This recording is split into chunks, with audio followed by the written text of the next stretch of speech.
Yo guys, welcome back everyone to Black Cuan. Terima kasih telah mengupdate berita kripto dari channel ini. Teman-teman, kita diberi sajian berita yang sangat tidak menyenangkan, bahkan nuansanya itu penuh dengan fear, ketakutan. Secara berturut-turut, Binance dan Coinbase ini diserang oleh SEC, teman-teman, melalui gugatan hukum. Dan di sini saya ingin mengajak teman-teman Black Cuan untuk membaca di sini, membaca pesan tersembunyi di balik serangan SEC atas Binance dan Coinbase di sini, teman-teman. Karena saya ingin kita di sini ya meningkatkan awareness kita, kewaspadaan kita sebagai investor retail di dalam kripto ini atas fenomena yang menimpa ekosistem cryptocurrency, Bitcoin, altcoins, dan exchange besar ini ya secara khusus, teman-teman. Jadi seperti yang kita tahu, Binance ini itu sudah diincar lama. Bahkan di 2019 itu semakin santer dia akan diincar oleh SEC, agen pemerintah. Menurut saya di sini pertarungan melawan Coinbase ataupun Binance ini, teman-teman, karena dua exchange ini punya dana besar, saya yakin drama ini akan panjang, teman-teman. Seperti yang terjadi di Ripple XRP, itu juga panjang dramanya. Kemudian yang paling parah di sini, teman-teman, di hari ini 10 negara bagian di Amerika ini menuntut Coinbase karena melawan sekuritas.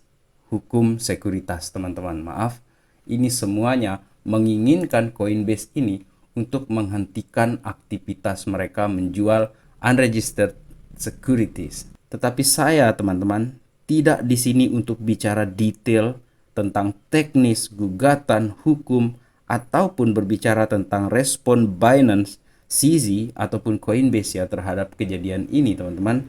Saya di sini sebagai retail, seperti teman-teman Black Cuan juga merasakan hal yang sama dalam hal ini. Ada fear di sini kita rasakan, tetapi tidak sedikit juga dari kita ini melihat hal ini sebagai peluang. Dan untuk itu saya ingin ajak teman-teman Black Cuan ke dalam sebuah diskusi yang menurut saya akan mengubah cara pandang kita dalam memaknai kejanggalan-kejanggalan yang dilakukan oleh pemerintah ini atau pemerintah Amerika Serikat ya, dengan agennya yakni Gary Gensler dengan SEC-nya, atau kita membaca pesan yang tersembunyi di balik serangan SEC ini kepada dua exchange raksasa ini, teman-teman. Pertama, saya ingin nyatakan bahwa kita ini, teman-teman, hidup di dalam era percepatan informasi. Di situ ada disinformasi, di situ ada subjektivitas informasi, di situ ada objektivitas informasi, dan itu disebut sebagai fenomena post-truth sekarang ini yang kita jalani. Dan di situ ada banyak hal yang harus kita ketahui ataupun kita filter di sini, teman-teman, menggunakan nalar kritis kita untuk melihat apa sih sebenarnya fenomena ini? Benar nggak sih berita ini? Atau bisakah kita percaya hal ini? Karena post-truth di sini, secara definisi, itu adalah tentang bagaimana media-media ataupun orang-orang tertentu yang berpengaruh menutup substansi dari informasi dengan subjektivitas pendapat mereka, opini mereka, dan termasuk juga akan kita bicara nanti dengan kaitannya bagaimana pemerintah di sini melakukan sensorship terhadap media-media untuk membungkam kebenaran, teman-teman. Jadi saya ambil dari Zero Hedge di sini, salah satu yang saya baca di sini, saya kulik-kulik dari tadi pagi, itu adalah mengenai bagaimana pemerintah ini mengkonfirmasi bahwa mereka ini membayar pihak-pihak yang mampu menyensor untuk membungkam opini masyarakat. Sehingga menurut saya alasan-alasannya adalah karena media massa ini benar-benar dipergunakan, dipekerjakan, dan mereka ini bertindak sebagai propagandis di sini, teman-teman. Dan kenapa saya katakan demikian ya? Karena salah satunya isu debt ceiling, batas utang Amerika, itu sudah digoreng sejak awal tahun bahkan akhir tahun kemarin. Dan datanglah si Janet Yellen menyatakan bahwa kita ini kehabisan uang. Tenggat waktu kita 5 Juni. Dan akhirnya sibuk semuanya, sibuk dibikin, media semuanya dikerahkan untuk mengeluarkan berita tersebut, untuk menutupi kejadian-kejadian yang lainnya. Dan salah satunya sudah saya bahas di video sebelum ini, teman-teman. Salah satunya, fakta yang mengerikan adalah Jerome Powell yang bahkan sebelum menjadi ketua The Fed itu menyatakan di 2011 bahwa krisis itu diperlukan. Krisis itu perlu dibuat untuk menata kembali ekonomi. Itu cara saya memahami bahasa Jerome Powell di video saya. Jadi kalau kalian berminat untuk melihat seperti apa, ada di atas ini ya. Saya taruh linknya di deskripsi juga. Dan balik lagi ke The Fed, printing money yang diisukan ya, selama ini kita sudah ditipu kayaknya. Karena ketika bank-bank collapse itu, mereka tiba-tiba suntik dana, dan akhirnya banks itu collapse lagi. Kemudian debt ceiling ini baru disetujui setelah alotnya perdebatan antara Demokrat dan Republik, yang pada akhirnya kita juga semua tahu ya, mereka akhirnya damai, setuju supaya Amerika ini keluar dari krisis ekonomi. Krisis itu pun isu yang mereka buat-buat karena mereka tinggal print saja uangnya. Makanya saya meyakini bahwa mereka ini sudah print uang itu jauh sebelum kesepakatan itu dibuat, teman-teman. Teman-teman, jika faktanya sudah demikian, maka yang mana yang bisa kita percayai? Saya ingin berbicara di sini dengan analogi apa yang disampaikan oleh Donald Trump ya di 2020, ketika dia merasa pada saat itu dia dicolong, dia dikhianati, dia dicuri kemenangannya oleh pihak lain. Dan dari kejadian ini, saya ingin menyampaikan bagaimana cantiknya analogi ini ketika kita kaitkan dia dengan demonstrasi kekuatan ataupun penawaran yang diberikan oleh teknologi baru yang kita sebut sebagai blockchain atau dalam hal ini Bitcoin, teman-teman. Saya tidak sedang ingin bicara tentang politik partai ataupun siklus pemilihan presiden yang akan datang. Saya lebih kepada bagaimana perkembangan aset kripto. Hanya saja di sini saya ingin mengajak teman-teman diskusi ya secara mendalam mengenai bagaimana masa depan ini bisa menjadi begitu rapuh ya, terutama demokrasi di Amerika Serikat ini, karena betapa mudahnya manusia ini dimanipulasi untuk mempercayai kebohongan. Saya ingin tahu pendapat teman-teman mengenai hal ini, karena banyak orang-orang ini menjadi followers, blind followers, pengikut buta, yang sepenuhnya itu terprogram gara-gara feeding informasi yang diberikan oleh media massa serta censorship yang dilakukan oleh pemerintah ataupun institusi-institusi besar yang tidak ingin terbongkar niat jeleknya, niat buruknya, teman-teman, membawa orang-orang ini menjadi pengikut dari pemimpin-pemimpin yang kalau kita bilang itu sangat terampil di dalam berbohong. Dan saya tidak fokuskan mengenai pemerintah yang mana atau pemilihan yang mana yang pernah terjadi di negara mana, tetapi fokus yang ingin dibicarakan di sini adalah mengenai Bitcoin, perannya dia dalam mengembalikan keyakinan serta mengakhiri frustasi tentang siapa sih yang benar, karena banyak pihak masing-masing klaim kebenarannya sendiri. Dan kita sebagai netizen di sini, kita bingung siapa sih yang benar sebenarnya. Akhirnya netizennya ikut juga kelahi, ikut juga debat-debat nggak jelas seperti itu, teman-teman. Oleh karena itu, saya ingin berbicara mengenai kenapa pemerintah, government di sini takut kepada Bitcoin. Itu poin pentingnya di sini, teman-teman. Isu yang paling santer mengenai Bitcoin, mengenai altcoin, ataupun XRP Ripple ya teman-teman, itu adalah tentang bagaimana potensi dari aset digital ini akan mengakhiri monopoli dari pemerintah atas keperkasaan mereka tentang fiat money. Karena mereka yang cetak, jadi mereka yang kontrol, mereka yang semau-mau mereka lah. Dan akhirnya muncul aset-aset digital, kripto yang sepertinya berbahaya. Tetapi bukan itu masalahnya, teman-teman. Yang paling mendasar di sini adalah pemerintah ini takut kepada Bitcoin karena pemerintah hanya dapat mengatur semuanya itu melalui kepalsuan dan ketidakjujuran. Dan kembali lagi kita ke Donald Trump, seperti yang saya katakan di awal tadi ya, bahwa dia ini dicuri, dicolong kemenangannya oleh lawannya. Apakah klaim itu bisa kita akui sebagai kebenaran? Lantas bagaimana dengan klaim dari pihak Joe Biden pada saat itu juga yang menyatakan kebenarannya, menyatakan bahwa mereka benar-benar menang karena jujur segala macam. Kemudian tidak sedikit pengikut dari Donald Trump ini yang percaya pada saat itu ya mengenai klaim itu bahwa Presiden Donald Trump ini dicuri ini melalui cara yang curang. Lalu bagaimana dengan jutaan orang lain yang dari pihak Joe Biden itu juga meyakini hal yang sama yang diklaim oleh pihak itu?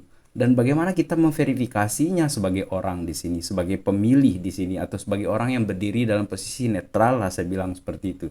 Dan dalam hal ini teman-teman, sebuah fakta yang memang tidak menyenangkan di sini, karena kedua belah pihak yang terdiri dari jutaan manusia ini, jutaan followers, jutaan fans fanatik dari kedua pihak itu ya, Donald Trump ataupun Joe Biden, mereka tidak sadar akan kekuatan yang dimiliki oleh leaders-leaders mereka melalui kemampuan untuk memanipulasi mereka atau memberi teater mereka ataupun berbohong kepada mereka, teman-teman. Kemudian kalau kita berbicara mengenai bagaimana informasi ini diprogram ya untuk membentuk otak manusia, kita lihat saja bagaimana feeding yang dilakukan terus-menerus. Yang awalnya kita tidak percaya, hari ini tidak percaya, besok tidak percaya.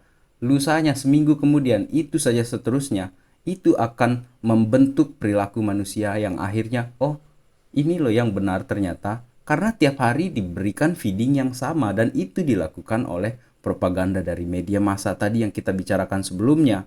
Oleh karena itu, kalau kita dengarkan terus ini mengenai siarannya YouTube ya, atau YouTube-nya dari Michael Saylor, Balaji Srinivasan mengenai Bitcoin yang akan $1 juta, maka tidak terelakkan teman-teman kita percaya ke depannya bahwa akan terjadi $1 juta. Yang dalam hal ini pun Black Chuan pun meyakini hal ini, hanya saja saya tetap dalam kewaspadaan saya, tetap dalam pemikiran realistis saya. Ini tidak terjadi dalam waktu semalam. Seperti dikatakan oleh Balaji Srinivasan, 90 hari lagi akan 1 juta. No way. Bohong itu. Itu benar-benar bagaimana cara mereka memanipulasi manusia-manusia yang menonton acara mereka, melihat tweet mereka, atau yang sebaliknya, orang-orang yang menonton acaranya Warren Buffett, orang-orang yang memfollow Peter Schiff, setiap hari mereka lihat itu. Warren Buffett, Peter Schiff benci Bitcoin, semuanya menganggap Bitcoin itu adalah tikus kotor, tikus korup yang kotor lah segala macam. Akhirnya mereka juga percaya bahwa Bitcoin ini sampah, nggak ada gunanya. Dan meskipun kasar dalam tulisan ini, teman-teman, dia katakan seperti ini, manusia ini tidak lebih dari domba karena diprogram jadi domba. Kemudian kita percaya bahwa kita adalah pemikir kritis, penilai kebenaran yang hebat, tetapi sebenarnya kita semua hanya menyerap dan menginternalisasi narasi yang kita dengar berulang kali, diulang-ulang terus-menerus. Dan tanpa verifikasi, kita semua ini adalah korban potensial dari kebohongan yang diceritakan oleh mereka yang berkuasa di sini, teman-teman. Sebagai bagian penutup dari video ini, saya ingin mempertegas di sini mengenai analogi peran Bitcoin blockchain dalam pemilu, dan ini membentuk opini kita ya ke depan untuk melihat teknologi ini akan berkembang seperti apa, teman-teman, ke depannya, dan apa ketakutan yang benar-benar atau pesan tersembunyi lah dari serangan SEC tersebut kepada Binance, kepada Coinbase. Kemana mereka tujuannya sebenarnya dari analogi ini, teman-teman? Apabila pemilu ini, terus terang, apabila pemilu ini kalau dia berani nih pakai teknologi blockchain, memang untuk sekarang ini masih belum lah kita bisa bicara banyak. Tetapi kalau kita menggunakan imajinasi kita sedikit saja, teman-teman, apabila diterapkan, teman-teman, kita membayangkan sebuah sistem ya di mana setiap surat suara itu dicap dengan kunci digital pribadi ini, dan semua catatan pemilihan itu akan berada di dalam buku besar yang tidak lagi dapat diubah-ubah, dikutak-atik seperti itu. Dan meskipun hal ini tidak akan melemahkan orang-orang yang berkuasa ini untuk menggunakan kebohongan serta disinformasi sebagai cara untuk memanipulasi, akan tetapi bukti digital yang ada di dalam blockchain tersebut akan membuat mereka tidak lagi punya dasar yang kuat untuk memanipulasi orang lain, teman-teman, ataupun rakyatnya. Dan seiring berjalannya waktu, saat Bitcoin dan jaringan Bitcoin ini semakin meluas, blockchain ini penggunaannya semakin meluas, bentuk verifikasi demikian itu akan menjadi potensi yang akan segera menghancurkan kekuatan para pembohong, teman-teman. Meskipun saat ini kita sadari, teman-teman ya, bahwa Bitcoin ini lebih ditakuti atau diinformasikan seperti itu gara-gara kemampuannya untuk menghindarkan penguasa ini dari jeratan-jeratan dia untuk mengendalikan rakyatnya secara finansial, teman-teman. Tetapi yang paling ditakutkan sebenarnya adalah kebohongan mereka itu terungkap oleh kemampuan Bitcoin ataupun blockchain dalam hal ini mengungkap kebenaran atau menyimpan keabsahan data, teman-teman. Oleh karena itu, Bitcoin ini apabila nanti terintegrasi dalam kehidupan sehari-hari, kita mungkin akan melihat ya, atau memiliki kesempatan dalam hal ini mengurangi kekuatan dan efektivitas para pembohong. Oleh karena itu saya di sini dan teman-teman Black Chuan, sesama retail kita di sini, teman-teman, menurut saya fenomena SEC menyerang ke Coinbase, ke exchange besar ini Sebenarnya tujuannya ataupun pesan tersembunyi di balik itu adalah supaya bisa mengontrol kebohongan yang mereka buat, teman-teman. Dan ini artikelnya saya lampirkan di halaman deskripsi apabila teman-teman ingin menggali lebih dalam di sini. Baik dari Bitcoin Magazine ataupun Zero Hedge di sini, teman-teman. Dan lagi-lagi saya katakan bahwa this is not financial advice. Di sini adalah sharing diskusi, jadi kalian bisa juga mengcounter pendapat saya di sini melalui kolom komentar teman-teman. Kita diskusi, saya akan menerima pendapat kalian, baik yang setuju ataupun tidak setuju dengan pendapat Black Cuan di sini atau insight yang saya dapatkan dari media-media yang saya juga baca dan saya sharing di sini, teman-teman. Dan apabila kalian suka konten Black Cuan, please like ke video ini, kemudian mensubscribe juga ke channel ini, dan jangan lupa bunyikan loncengnya. Untuk sisanya, teman-teman, dari semua investasi kita yang sudah kita lakukan, DCA yang kita lakukan, bahkan semenjak harga Bitcoin kemarin juga sempat di 16.000 pada saat itu, kita sudah mulai DCA pada saat itu lagi. Sisanya, let's enjoy the ride, guys. Hiraukan FUD, seperti katanya CZ. Ingat nomor 4. Terima kasih telah menonton. Salam Black Cuan. Peace, my friend.